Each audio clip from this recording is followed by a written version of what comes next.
where's this report coming out of? Like, who's the one?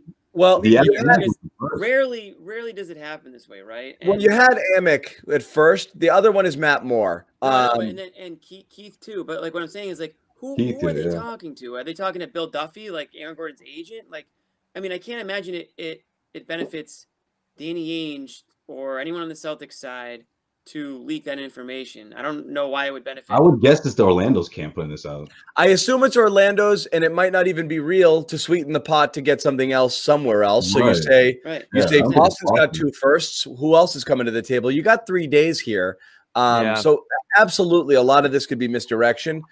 So we're talking about it hypothetically. It's more, would you do it? Whether or not it's real or close, who knows at this point. If you're Danny, though, can you afford to blink? So at this point, like, let's say in the offseason, we don't know if he was waiting out Gordon in Indiana and that ended up backfiring and you weren't able to get anything there, and you got stuck.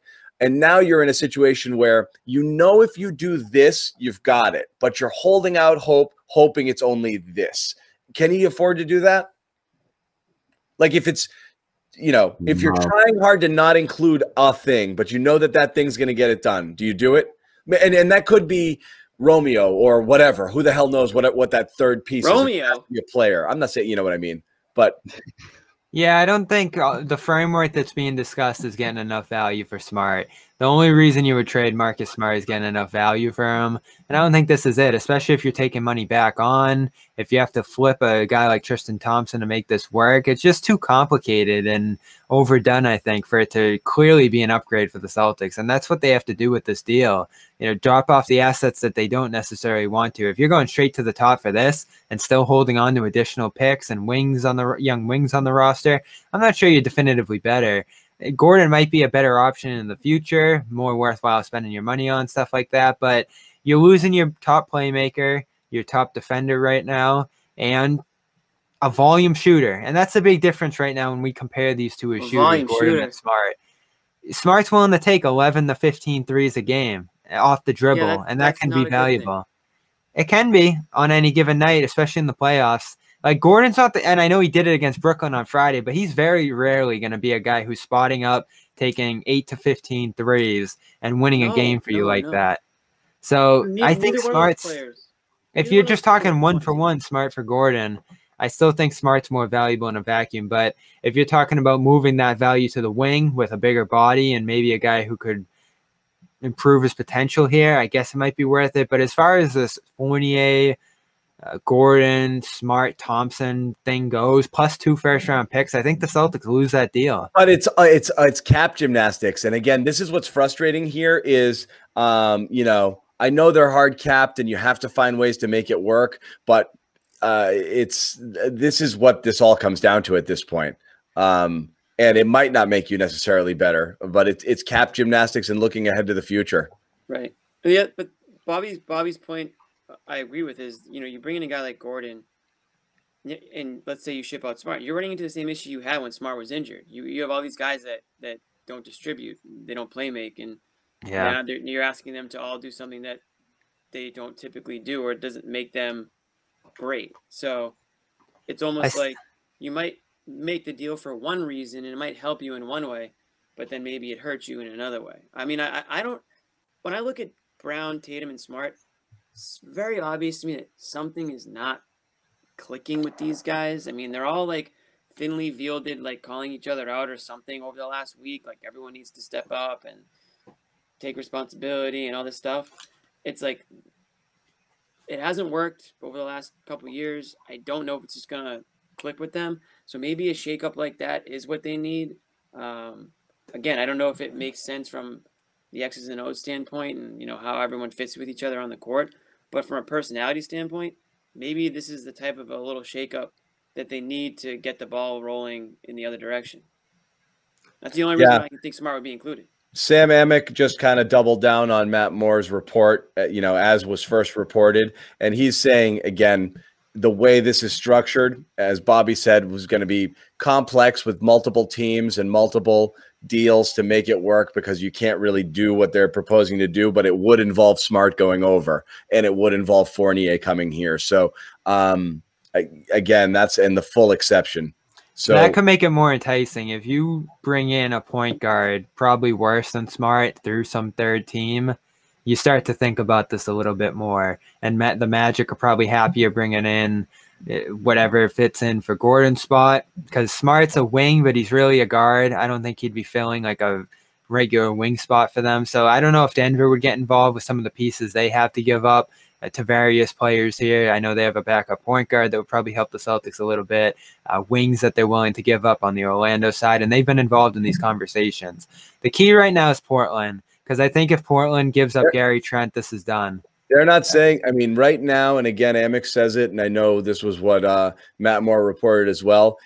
It's only Denver right now that's in play, and Boston's clearly ahead. So yeah, but does Denver shift to being facilitator in that position? I don't know if Portland is in the mix anymore. Again, just the way it's being reported. I don't know exactly how it's going to go, but that's what you're looking at this point. So take that for what it's worth.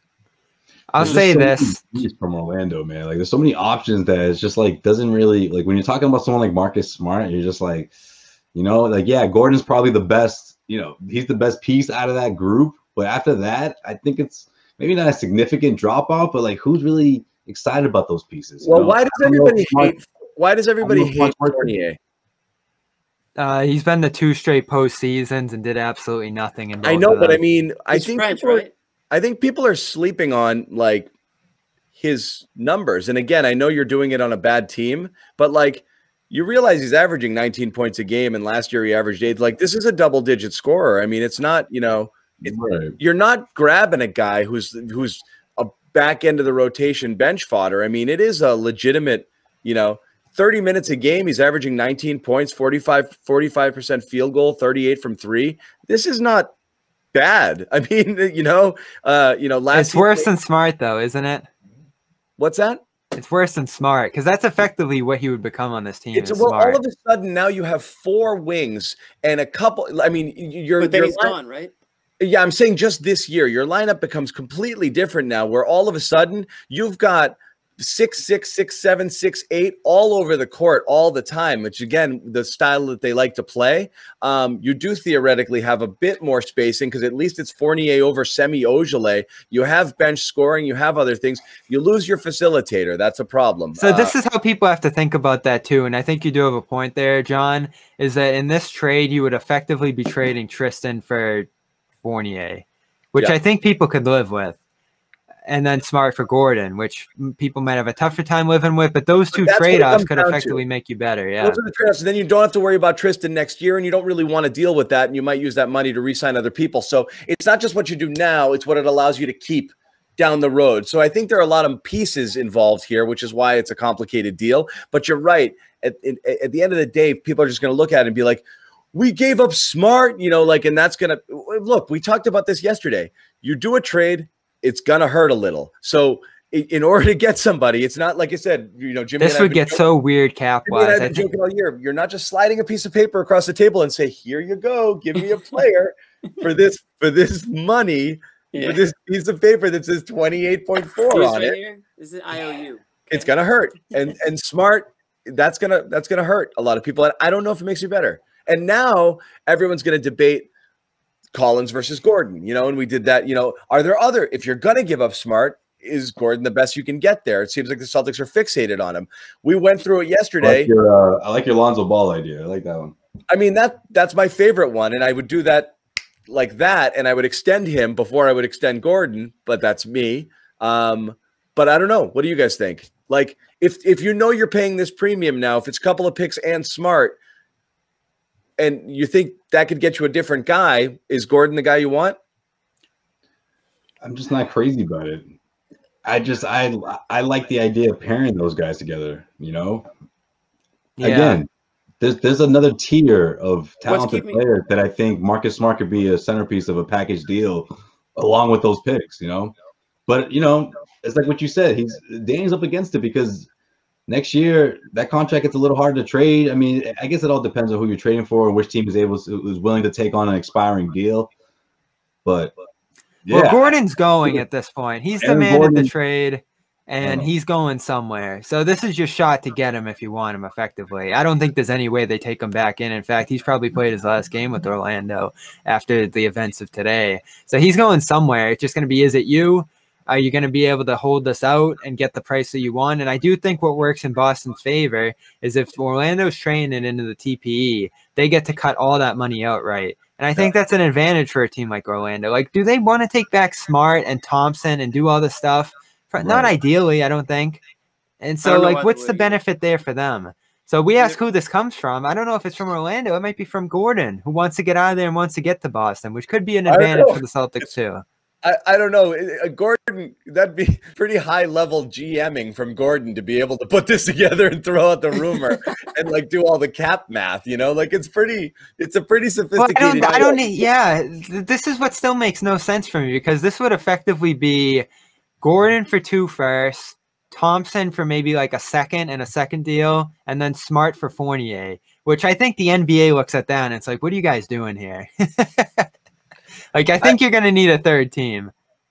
It sounds like they might, and that might just be, you know, right, an intermediary to. And maybe that makes this make more sense for everyone involved. Because if you're Orlando, are you trading Gordon when you have other chances to deal him here for 2 Celtics first, Thompson, who signed for 2 years, and Smart, who's probably going to leave after a year?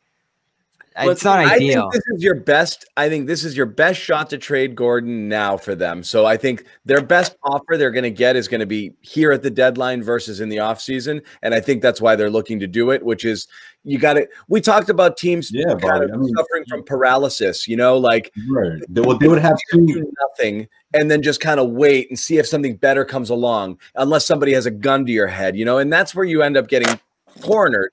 You know, because you're like, crap, I'm out of options here, and you could just lose an asset for nothing. I think Orlando has decided we're okay trading him. Where are we going to get the best deal, now or in the offseason? And I think it's now. So I think they are serious about making the move. It's just, again, from a Celtics perspective, what does it do for you? I don't know. It's, you know, I don't know. Is if their guys demanding a trade, I mean, how much power does Orlando have right now? I mean, really, that's true. Need to get rid of him, right? So what have we learned about players and trades? Like, they go where they want to go. Yeah. Well, isn't that the real encouraging thing about this, that it seems like he wants to be in Boston? Versus the other suitors at this moment. Yes. Yeah. When it's Houston, it's like, you know, you know. Oh, what a weird trade that would have been. Oladipo for Gordon. And then I would have been banging on the table. Why couldn't they get this done? So I ultimately want to see something like this get done.